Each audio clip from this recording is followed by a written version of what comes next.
Okay guys, so on this video, I'll be showing you how to convert your B14 drum brake into disc brake.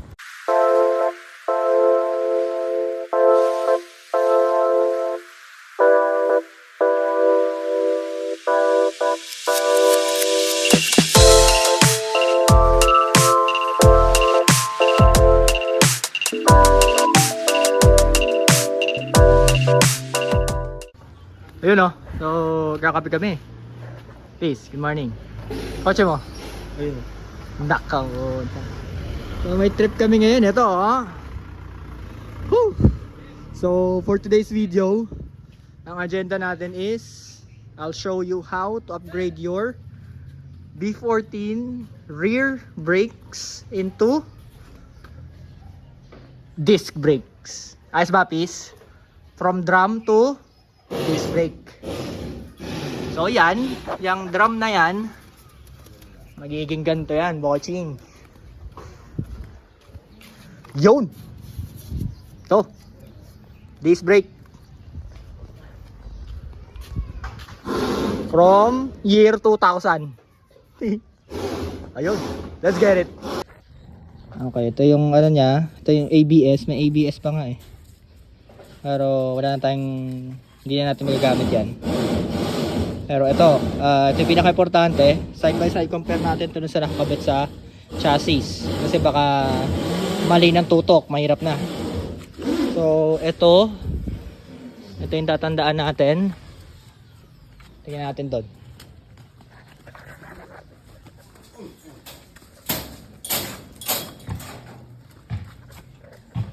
Ayun, swabe. Hardline pala yun, no?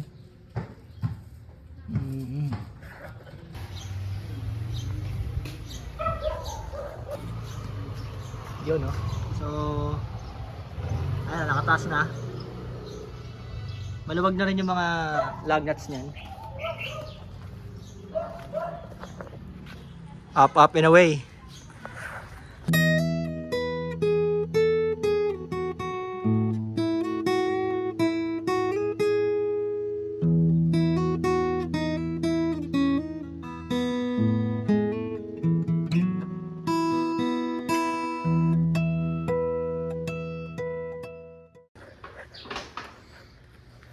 Hello guys, so we're down here.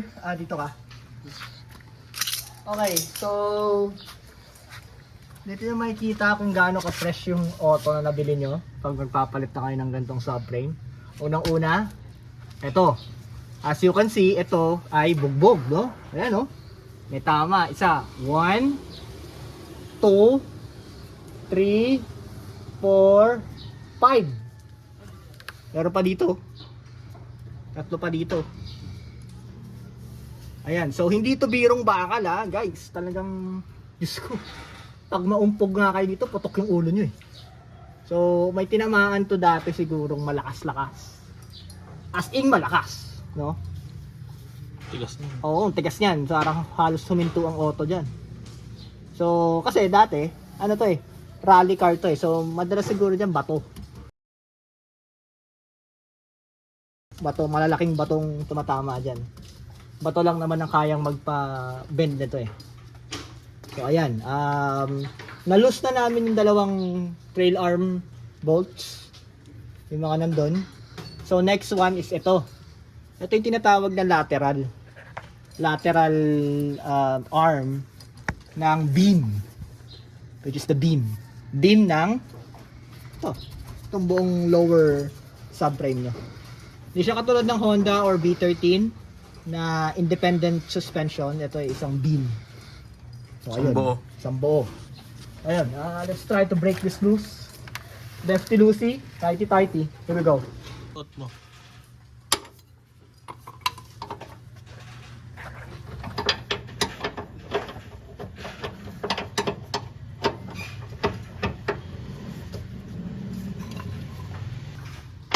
Dumulas! Tumulas. Putik.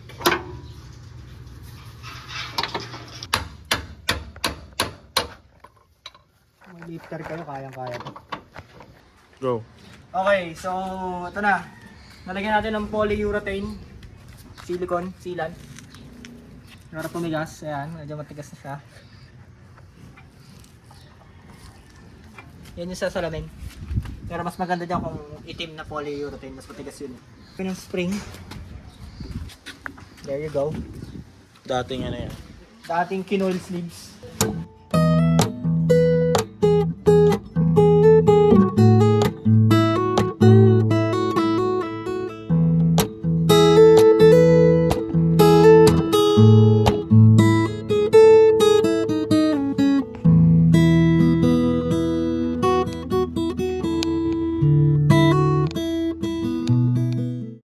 Par! Ayun na yun, par!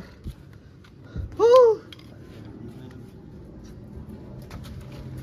Cholpis! Woo! Okay, so yung gitna na lang. Boss, ano yan boss? Wala, eto na. Likod ba to ng ano? B14? Oo pero... Parang iba.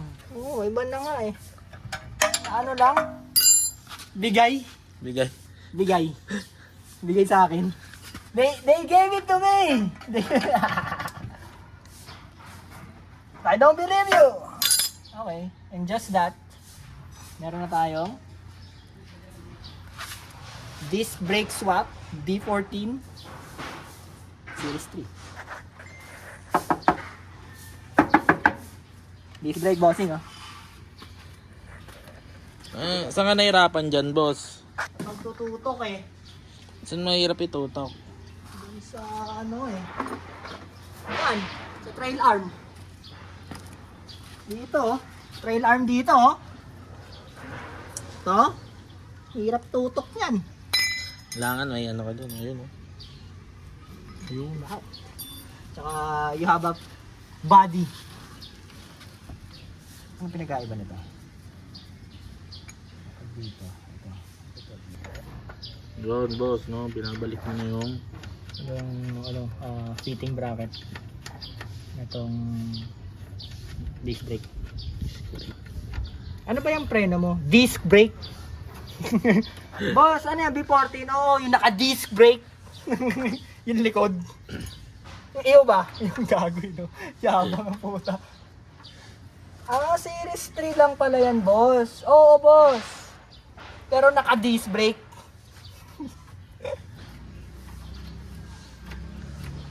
Yun lang kasi yung kinaya. Uy. Okay. Yun lang yung kaya ko, boss eh. yun. Susuot mo yun sa ilalim, no?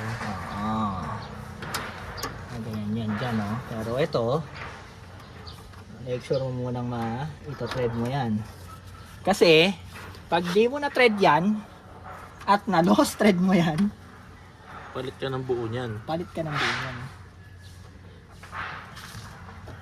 Hinangin mo na lang. Hmm. Ang nipis pala niyan, no? Sasara lang yung ano. Good luck. Ayos tong ano mo, may leveler ah. May gumagan, may lumalabas. Oo, please. Kasi dokling ako eh. Parang ito talaga siya. Naniniwala ako ah. Kasi ang layo eh. May R eh. Right. Right. Eh, wrong ako. Left nga, tama. Tama! Tapos iba yung thread. Yun, Ang ina to. shit. Talagang ano yun, please. Malulungkot ka ng tis? Ha? Malulungkot ka na? Hindi, parang ikaw yung malulungkot nun. Nun talaga maamin na ano. Aminado na ako na minamaalas ka na talaga. Hindi naman ako malulungkot nun kasi alam kong papaayos mo yun eh. So, baka ano yun, siyempre. Bukas, ganun. Hindi, dadagdag yung tools ko nun pag ganun. Kita mo pang playering na ako ng ano. Yung pala wala pa ako nun, pang playering. Punta ka dun sa ano, steel braided ganyan. Still braided piece. Ano, dash 3, dash 6. Woo! Whole day. Boss, ano yan? Lalaro ka na naman ng Sentra dyan ha. Gucci-gucci yan ha. Uy, nakababa ah. Baba ah. Ha? Ang baba. Ang baba ah. Baba ah. Sukat-sukat yan. Ay, likod. Bakit? Ha? Tingala. Tingnan tsura mababa yung likod. Patay, niti boching. Niti boching. Gahabol ka sa unahan. Ganda na ng tindig eh. Ha? Ganda ng tindig. Jump in away ha. Jump, jump, jump, jump, jump. Walang botong boching ha.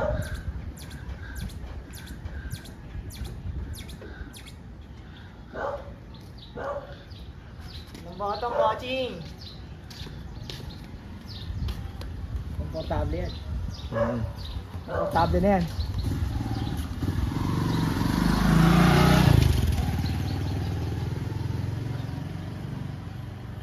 Wala na magagawa dyan. Parang yung tindig siya ng puti nung ginawa ko, nag-engine swap. Oo. No? Ayos na rin. Baba ng likod, wala pang sakayan. Sakay ka nga, Pis, sa tank.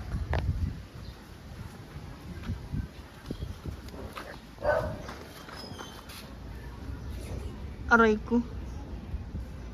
Aray ko. Aray ko. Kailangan maghabol sa unahan. O sa habol. Natin. Ano ba yung pinalitan natin? Ayun yun oh. Yun oh. Hindi, nag-part ako niya kasi ano, sira yung handbrake. Sira yung handbrake no? Ngayon maganda na yung handbrake mo eh. Ganda na. Tingnan mo. Tingin nga, tingin nga. Tingin nga. Ayos yung ano mo oh. Talaga. Ay, may aatras. Sakay ka.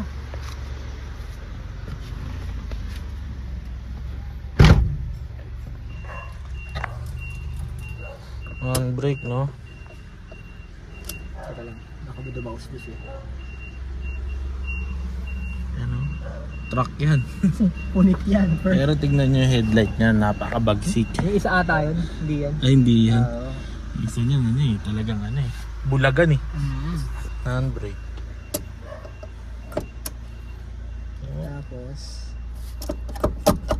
Tapos pag in-handbrake ko, yun na. Parang brand new boss ah. Ganyan yung mga lumalabas sa kasa eh. Ano?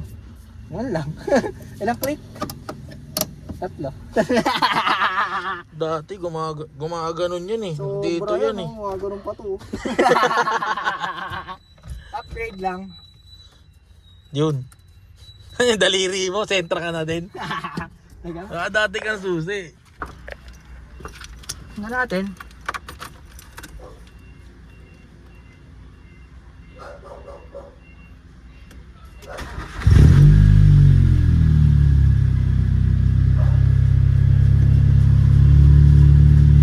Ano? Okay.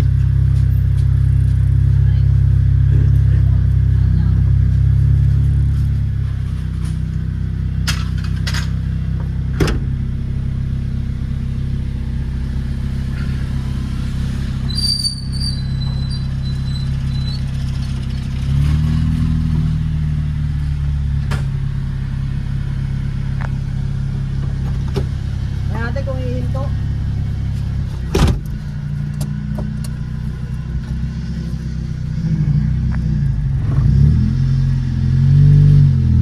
Nakakapit, Bochi. Hindi, may bato. Ay, oo nga. Kinabahan. Kinabahan ka na. Handa na akong umilalim ulit. Hilig mo talaga umilalim ha.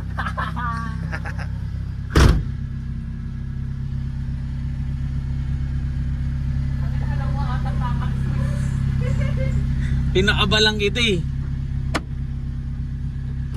Alam mo atang kakalso.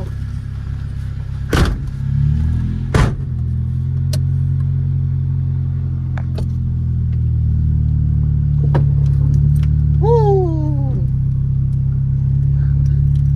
Lakas. Yan. Amoy ng pamo.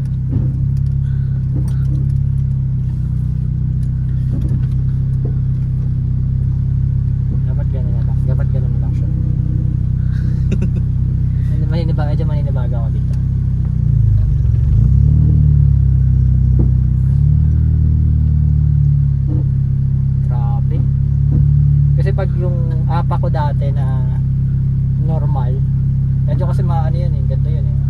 Oh, Pumupul stop na. tumutuldok. Tumutuldo ka na yung apak mo dati. Oo.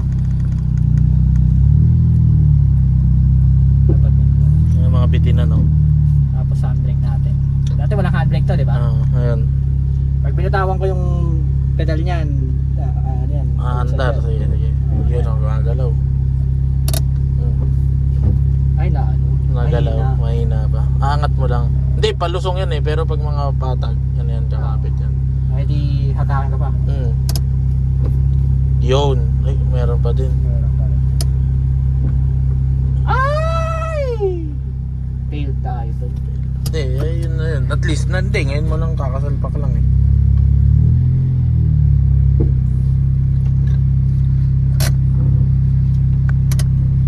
Yun, tuldok. Ayos. Yun, okay na pala eh. Ayos na. Dalawa lang yung lug nuts kasi natin eh. Bakit? Kasi yung stud puta 1.5 eh. Hindi 1.25 eh. Mainit yung aircon ko. Ginaw nga eh. Ha? Ginaw. Tangin na 1.5. What do you think? 1.5 na ako? O 1.25 na din? Eh, pag nag 1.5 ka, dami mong dagdag gastos ka nun. Oo, kasi una-una, bibili ka ng bagong lug nuts. Tapos bibili ka ng another. 16 pieces. So yun natapos na natin yung swap for the disc brake sa likod. Ayan, sinushoot na lang namin for alam mo na, couple of montage.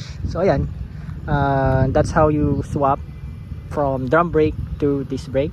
Mainly, ba't ko ginawa yun? Kasi yung handbrake ko, yung parang mechanism niya, kinain yung nawala pala yung, nabulok kasi yung spring, so naputol, so yung mismong adjuster niya nawala. So, ayun, kinain, nag-sirko-sirko na pa siya dun sa loob. So, ayun, nasira siya. So, wala akong mahanapan, or may nahahanap ako kaso buong subframe.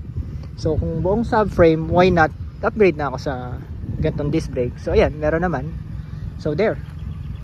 This is a Super Touring platform Gen 1 Series 3. Ayan, yan ang puwet, pero naka disc brake all the way around.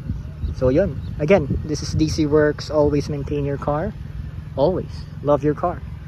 So panoorin nyo yung couple of montage. Let's go.